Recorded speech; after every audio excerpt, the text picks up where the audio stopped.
Well, there goes another center off the Lakers trade target list. Or does it? If you have not heard, Daniel Gafford and the Mavericks have agreed to a new contract, being worth roughly $54 million over the next 3 years now, keeping him under contract until the 2028-2029 NBA season. And I've seen it floating around that many think that he's now untradeable and won't be available until the trade deadline. However, that's not the case here. He actually becomes immediately tradable after this contract. No 6-month trade restriction for him. He can actually be traded right now if a different team would try to trade for him and if the Mavericks would trade him. Which now begs the question of, did they re-sign him to keep him, or did they re-sign him to trade him with a higher trade value? That's obviously up for debate here, but it definitely does spark a good conversation, and if he could still be on the table for a team like the Lakers through a trade. But whether he is or isn't on the table anymore, it does reset the trade market for centers looking for a new contract, and for a guy like Walker Kessler, for example. We've talked about it, he does happen to be under a 1-year expiring contract, and if you would trade for him, you'd then have to pay him. So whether you're talking about Walker Kessler, or a different center that's monitoring the market and looking for a new contract, the new Daniel Gafford contract does kind of change that for them. Him getting roughly $18 million per season, not a terrible contract for him and actually a pretty decent salary for him.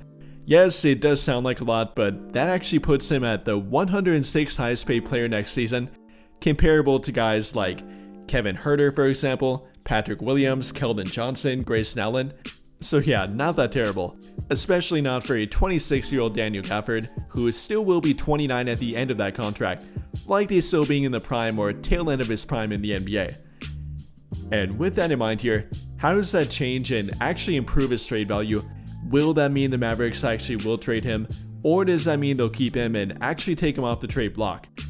Again, that's up for debate here, but if you're talking about trying to make a trade with them now compared to prior to that contract, it definitely does look different. For the Lakers here, obviously, as we are a Laker channel, I think it went from trading an expiring contract, somebody like Gabe Vincent or Maxi Kleber with Shake Milton to make the money work, now to offering a guy like Rui Hachimura as a baseline trade package. Yes, that's obviously a massive difference, and for good reason again here too. Gafford is no longer under a risky contract. You're not trading it with the idea that you have to either pay him or potentially lose him for nothing. You're now getting him in under contract until 2029. So a lot more security, a lot more stability with the guy you're trading for, and therefore you would have to give up more through a trade. Again, Rui Hachimura here is a good baseline for it. I mean, he's currently having the same problem, or the Lakers have the same problem, that the Mavericks did prior to giving Daniel Gafford that contract extension. With Hachimura being under a 1-year expiring contract, him not being financially locked up with their team, therefore having a lower trade value compared to Daniel Gafford. I mean, they're both roughly the same age here and kind of the same production in different ways, not in regard to simply offensive output, Hachimura having the higher production in that regard, more 3-point shooting and again more offense in general, but Gafford being the much better defender, obviously having the higher block rates and stuff that a center does compared to Hachimura at that 3-4 spot.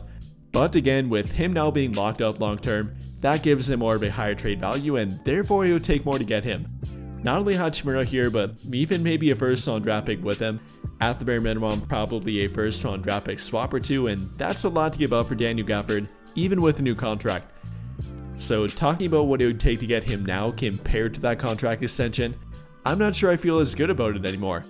Yes, the financial security with him now being under contract long term, but with how much more it would take to get him, and even if the Mavericks would even trade him, I think it's actually a little bit less appealing compared to being more appealing for a team like the Lakers with limited trade assets. I mean, they're not a rebuilding team or a team with a bunch of trade assets. Unfortunately, they're not in that luxury category. They have very limited trade assets, whether you're talking about tradable draft picks, only one tradable first round draft pick, expiring contracts with actual value, Hachimura kind of being their only one here. And simply put, if they would trade for Daniel Gafford, if he would even be available for trade to begin with, then it would likely take both their best expiring contract with actual value, again being Rui Hachimura, and probably a whole lot of draft compensation to go with it, which in my opinion simply wouldn't be worth it even for a great fit like Daniel Gafford. At that point, I think they're better off pivoting in a different direction, looking for a center that has a lesser value due to their contract, Again, unfortunately not Walker Kessler, simply to dealing with Danny Ainge and the high price for him, but kind of looking in that direction. A center that might not be under contract long term, therefore lowering their trade value, or going after a center that is locked up long term, but not under a very appealing contract. A guy like Nick Claxton, for example, who I wouldn't say is under a terrible contract per se, but not a very attractive one. At least not for his current team anyways. Maybe put him on a different team and that might change a bit, especially with Luka Doncic. But in general here, it does change the entire center market, both in regard to the trade market and the trade value for a center. Obviously, like Daniel Gafford himself, now under contract long term, but then for the centers that are entering the open market and looking for a different contract. Now he's not really relatable to the Lakers in my opinion. They can't get him without making a sign and trade, but for Miles Turner, for example, with him looking for a new contract, with reports saying that he was in fact trying to get 30 to 40 million per season, I really doubt that after his NBA Finals performance, but now Daniel Gafford only getting roughly 18 million per season, and Turner not being 20 million better than him in my opinion, I think that probably lowers what he'll get, and that will affect the trade or the center market even further. For guys like Walker Kessler again, or a guy like Jalen Duren for example, another guy the Lakers have been linked to via trade, that could definitely affect their free agency going forward or their contract extension or extensions. For Walker Kessler, I imagine him and his agent would say, well, I'm pretty close if not better than Daniel Gafford, and I'm about 4 or 5 years younger than him too. So give me a contract that's worth more than what he got, more than that 3-year $54 million contract. Give me something like a 3-year $70 to maybe $80 million contract. Again, I think that's probably realistic for what's going through his mind or his agent's mind and the money that they will try to get from this, pointing to that contract, saying I'm younger, maybe potentially better, and what they're trying to get even after they might potentially be traded to a different team. So keep that in mind here if you're a team like the Lakers, if you're trading for him, if you're giving up trade assets for him and then eventually having to pay him thereafter, you might be able to point to this contract and predict what he'll want more than, that being the Daniel Gafford contract. And well, in conclusion, I wouldn't say that Gafford's new contract takes him off the trade market, not entirely for a team like the Lakers, but probably pretty likely in my opinion, but it does change the entire center market, both in regard to trade value, especially for Daniel Gafford himself if the Mavericks will put him up for a trade, and then other centers looking for a new contract as well, which likely will affect the Lakers if they do in fact make a trade for a center, and one that's under a 1-year contract like Walker Kessler.